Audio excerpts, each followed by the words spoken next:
Assalamualaikum warahmatullahi wabarakatuh. Ada hikmah di balik al-hikmah. Alhamdulillah, bersyukur kita haturkan kepada Allah SWT karena malam ini kita bisa berjumpa dan bertemu kembali bersama-sama dengan kami. Dan alhamdulillah malam hari ini kita menghadirkan tokoh yaitu Bapak Keja Marsudi dan Bapak Ali Maspuri selaku Ketua Ta'mir dan Wakil Ketua Ta'mir dari Masjid Al-Hikmah RW 9 Pasadena, Kelurahan Kalipancur, Kota Semarang. Alhamdulillah, selamat malam Pak. Assalamualaikum warahmatullahi wabarakatuh. Waalaikumsalam. Mantul sangat kesediaan lagi. Terima kasih telah berkenan untuk istilahnya pengantar untuk kegiatan besok menjelang Idul Adha di tahun ini di masa pandemi ini. Nah, sebagai awalan Masjid Al-Hikmah alhamdulillah tetap melaksanakan ibadah, serangkaian ibadah di Hari Raya Idul Adha ini. Namun demikian kita ingin tahu bagaimana dan apa sebabnya dan mengapa tetap berkurban. Nah, kita akan tanya lebih lanjut dengan beliau Bapak Haji Maspuri. Monggo Bapak, kira-kira mengapa kok tetap diadakan kurban dan mungkin ada esensi apa di masa pandemi ini kok masih kita alhamdulillah bisa melaksanakan kurban. Monggo. Iya, terima kasih. Justru masa yang sangat mengerikan bagi saya. Justru jangan sampai meninggalkan korban, karena korban itu adalah sebagai penyelamat bagi pelakunya dari keburukan dunia dan akhirat. Jadi korban itu sebagai penyelamat. Jadi istilahnya bukan malah kita rugi di masa pandemi, bukan? Pertama, penyelamat bagi pelakunya dari keburukan dunia. Iya. Itu termasuk penyakit, ya, seperti COVID-19 ini. Nah, ini kalau kita dihindarkan dari bahaya atau itu kan menyelamatkan bagi pelakunya dari keburukan dunia. Justru kalau dihindarkan dari keburukan dunia, insya Allah akan lepas dari COVID-19. Itu yang pertama nih, terhindar dari keburukan dunia. Kemudian keburukan akhirat. Nah, ini kan ibadah kurban itu diilhami dari Nabi Ibrahim dan Nabi Ismail. Sebagaimana di dalam surat As-Saffat, Rabbi habli minas sholihin wa basyarna bi ghulamin halim. Falamma balagha ma'ahu sa'ya qala ya bunayya inni ara fil manami anni adbahuka fanzur madza tara. Qala ya abati fa'al ma'aku maru satajiduni insyaallah nasrul. Falamma aslama wa tallahu jabin wa nadainahu ayya Ibrahim qad saddaqta ru'ya inna kadzalika najzil muhsinin. Inna hadza lawal bala'un mubin wa fadainahu bi dhibhin adzim wa tarakna 'alaihi fil akhirin salamun 'ala Ibrahim kadzalika najzil muhsinin innahu min ibadina al-mu'minin. Jadi Nabi Ibrahim itu diperintah oleh Allah dalam mimpinya untuk membelai Nabi Ismail. Kemudian Nabi Ismail ditemu oleh Nabi Ibrahim, bagaimana pendapatmu hai Ismail. Maka Nabi Ismail pun menghiyakan karena itu sudah tahu bahwa itu adalah perintah Allah Subhanahu wa ta'ala. Maka pada saat ini tanggal 8 Tarwiyah. Ya, Tarwiyah. Itu kan mimpi dari pada Nabi Ibrahim, itu kan masih ragu, masih pikir-pikir, maka dinamakan Tarwiyah. Maka kita disunahkan untuk puasa Tarwiyah. Kalau Arafahnya besok itu puasa, sudah jelas bahwa itu adalah perintah dari Allah, maka dilaksanakan. Jadi sebelum dilaksanakan ada puasa dulu ya. Nah, dalam sebagai bentuk tadi kita dikiaskan dengan Nabi Ibrahim dan Nabi Ismail. Jadi itu kan terhindarkan dari keburukan dunia dan keburukan akhirat gitu. Nah, dan itu juga membawa kebermanfaatan untuk umat juga Pak Siddiq. Ya, kita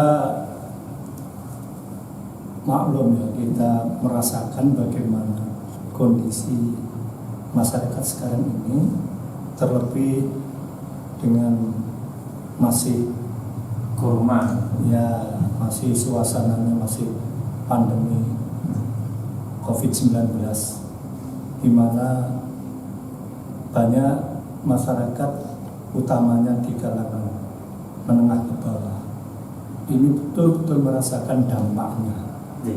Di antara mereka ada yang kena PHK, kemudian bagi mereka yang bekerja yang sifatnya harian banyak terhambat karena terkait dengan aturan yang harus dipatuhi.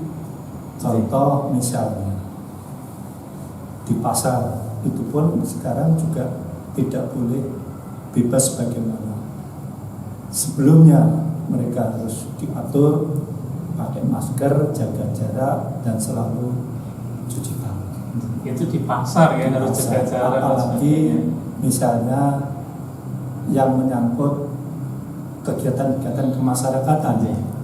Ya alhamdulillah sekarang masyarakat sudah mulai sadar, mulai paham apa itu protokol kesehatan. Awal-awal dari pandemi corona ini, masyarakat itu masih kebingungan, takut, dibayang-bayangi bagaimana nanti kalau kena. Jadi takut yang berlebihan gitu Pak Budi ya. Itu was-was atau takut Pak? Was-was juga. Sehingga banyak di antara warga kita, khususnya yang Muslim ya, itu tidak berani ke masjid sama sekali.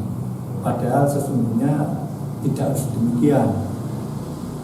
Karena apa? Karena sesuai dengan aturan dan anjuran dari pemerintah sendiri, sesungguhnya ibadah itu tidak dilarang, termasuk sholat jamaah di masjid. Yang penting bahwa protokol kesehatan ini tetap dipatuhi, dijalankan. Jadi intinya apapun bentuk ibadahnya harus tetap mematuhi protokol kesehatan. Nah, karena ini adalah ibadah Pak, kurban besok, nah itu bagaimana itu besok? Alhamdulillah untuk Masjid Al-Hikmah dengan suasana yang memang belum aman, kita musyawarahkan, dan dari hasil musyawarah itulah kemudian kita tetap melaksanakan penyembelihan, kemudian pembagian hewan kurban ke warga, terutama warga yang kita pandang memang perlu kita beri, termasuk juga warga yang ada di RW 9 ini, insya Allah semuanya akan kebagian. Jadi termasuk jamaah Masjid Al-Hikmah, semuanya sholat akan mendapatkan. Dan sesungguhnya semuanya itu bisa diatur dan katakanlah dihindarkan dari hal-hal yang sekiranya mendatangkan mudarat. Contoh, kalau sebelum-sebelumnya ketika belum masa pandemi corona ini, rutin pelaksanaan penyembelihan dan pembagian daging kurban itu dilaksanakan di lingkungan Masjid Al-Hikmah ini. Dan perlu jamaah ketahui saat penyembelihan sebelum COVID tadi, itu sangat luar biasa gitu. Masyarakat yang datang juga banyak dan juga animonya ya Pak. Dan alhamdulillah yang kurban pun juga sangat banyak. Ya, kita bisa hitung karena memang ada catatan dan laporan kegiatan setiap tahun. Itu sebelum tahun ini 1440 Hijriah yang lalu. Alhamdulillah, walaupun satu RW warganya yang sekitar 500 kakak itu bisa menyembelih sampai sekitar 15 ekor sapi dan 33 kambing. Itu rata-rata sekitar itu jumlah. Namun pada tahun ini kita memahami karena kondisi masyarakat yang memang belum stabil, termasuk kegiatan perekonomian ini juga banyak yang terdampak, yang alhamdulillah kita masih bisa menyelenggarakan walaupun jumlahnya tidak seperti tahun-tahun yang lalu. Artinya tetap kesadaran warga dan jamaah untuk beribadah kurban itu tetap masih ada bagi. Nah, untuk tahun ini menghindari dari kerumunan warga, karena biasanya kalau tahun-tahun sebelumnya itu ketika setelah hewan kurban itu disembelih dan dicacah kemudian dibagi di lokasi masjid ini, itu rata-rata yang ikut datang masyarakat sekitar kita itu kurang lebih ada sekitar 500 sampai 700 animonya yang langsung dapat bagian ini. Dan belum itu yang apa itu proposal ataupun jamaah di sekitar masjid. Jadi di samping membagi langsung kepada warga yang jumlahnya 500 kakak plus 500 warga yang datang untuk meminta bagian, dan juga proposal yang dari luar itu kita beri. Nah, untuk sekarang ini memang melihat situasi dan kondisi yang kita bisa memaklumi, alhamdulillah ada sekitar 8 ekor sapi dan mungkin sekitar 5 ekor kambing. Alhamdulillah dengan jumlah itu paling tidak untuk warga RW 09 ini semuanya kebagian. Dan insya Allah selebihnya akan juga kita bagi kepada warga di sekitar RW Pasadena ini dan juga beberapa panti atau yayasan yang memang kita pandang perlu untuk kita. Jadi intinya tetap adanya Masjid Al-Hikmah Pengadaan Kurban itu tetap insya Allah membawa berkah. Nah, kalau tadi kita kurban bisa memberi keselamatan dunia akhirat itu ada hadisnya ala innal qudrata minal amalil mudiyati kunji sahiba min syarri dunya wal akhirah. Itu hadis. Ketahuilah bahwa hewan kurban itu sebagai penyelamat, sebagai amal penyelamat yang menyelamatkan bagi pelakunya dari keburukan dunia dan menyelamatkan para pelaku kurban yang membawa sohibah kurban. Dan salah satu manfaat dari pembagian daging kurban ini, terutama bagi warga yang terdampak COVID-19 ini, mereka akan paling tidak pada hari itu merasakan kebahagiaan yang mungkin beberapa lama mereka harus berjuang untuk mencari kehidupan, tapi paling tidak hari itu kita gembirakan, kita bahagiakan dengan kita beri daging dan kemudian mereka bisa menikmati lezatnya daging kurban itu. Nah, itu yang karena memang ada satu hadis yang saya kira sahih ya dan sering disampaikan oleh para ulama. Artinya apa? Artinya kalau kita mempunyai kepedulian sosial dengan saudara kita yang mungkin kurang beruntung dibanding kondisi kita, itu Allah akan menolong kita. Innallaha fi aunil abdi maka nal abdi fi aunil akhi. Itu kalau tidak salah hadis qudsi.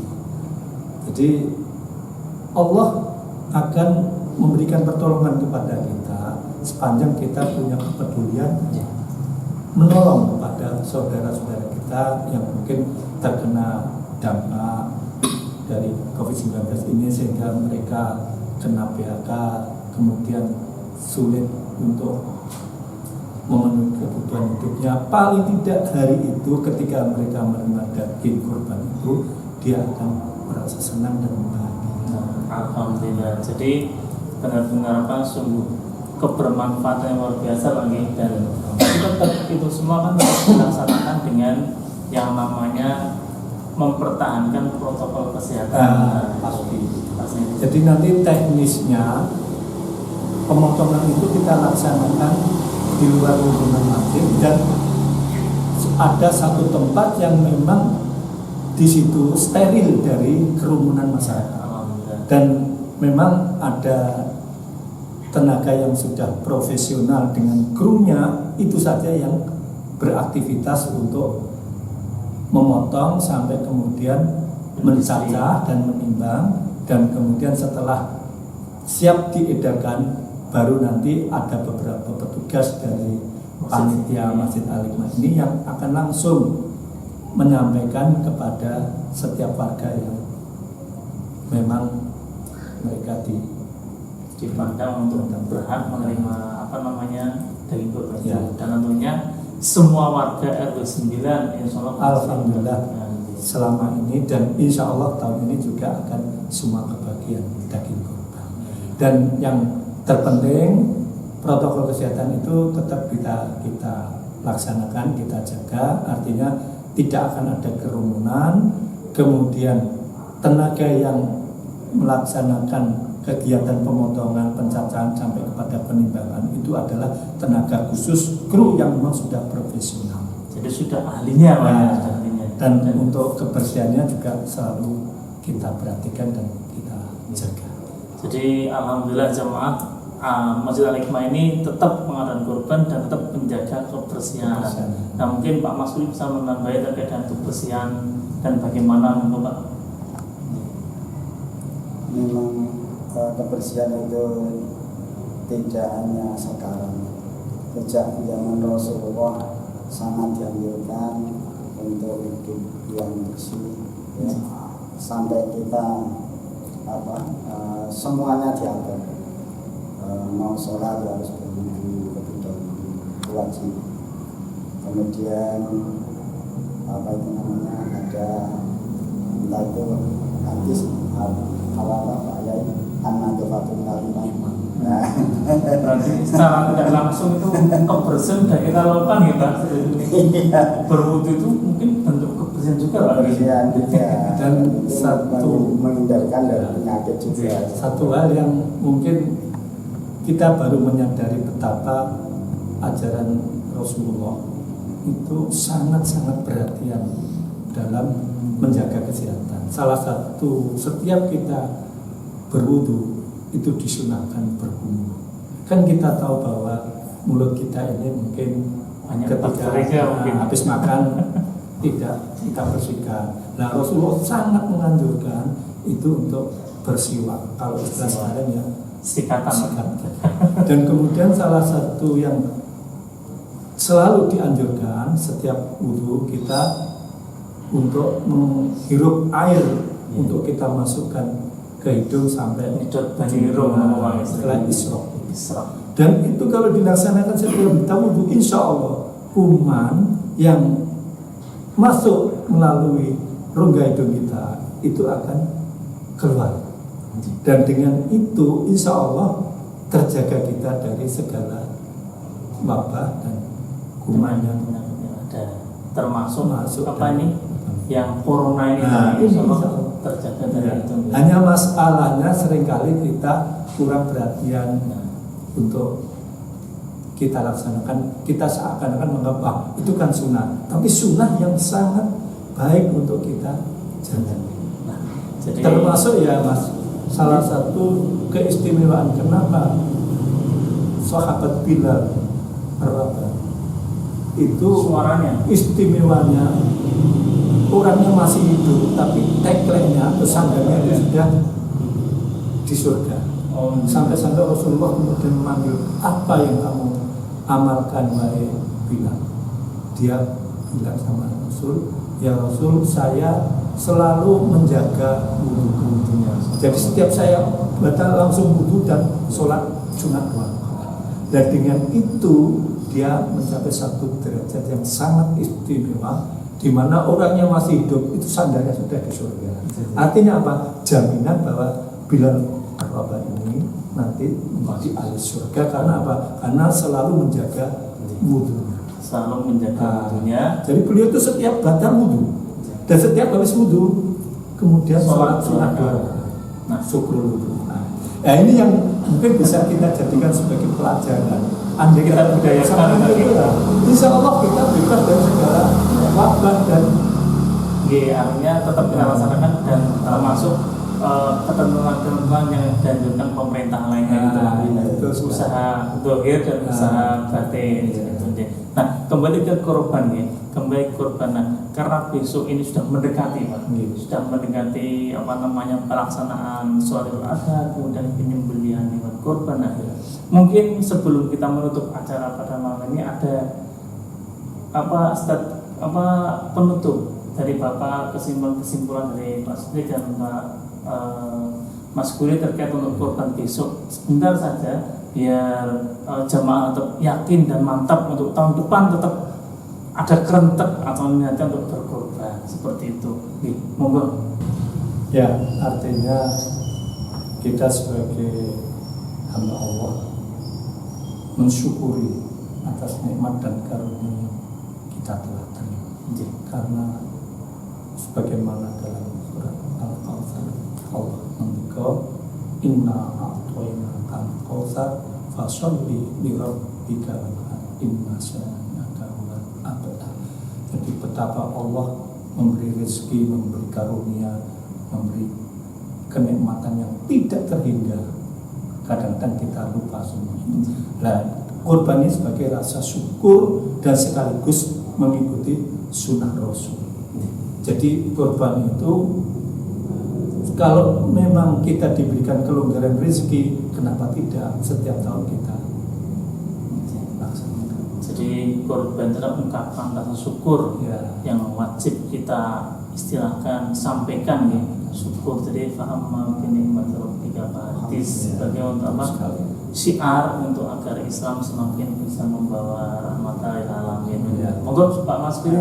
Kami sebagai takmir masjid tidak akan lari untuk melayani umat. Jadi apabila orang mengatakan Masjid Al-Hikmah mengadakan korban atau tidak, tetap mengadakan karena sebagai takmir itu adalah pelayan umat. Jadi tidak hanya korban saja, segala sesuatu yang berupa ibadah sama dengan kata innama ya'muru masajid untuk memakmurkan betul.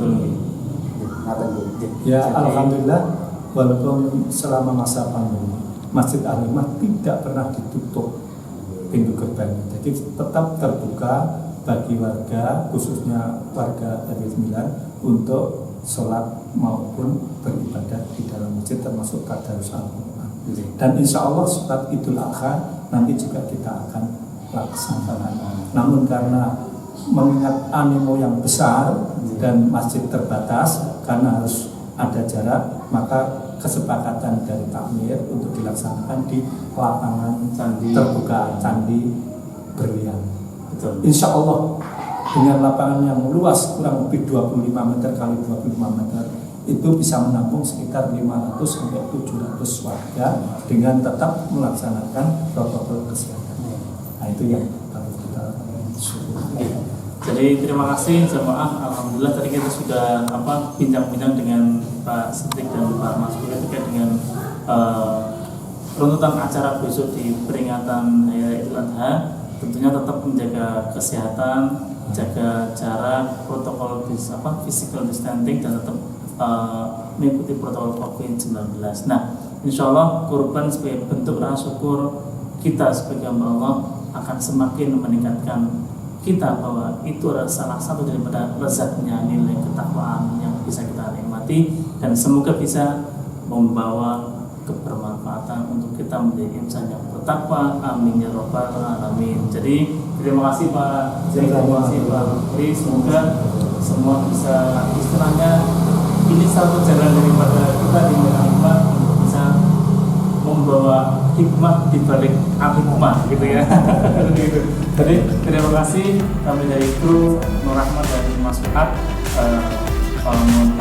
Assalamualaikum warahmatullahi wabarakatuh.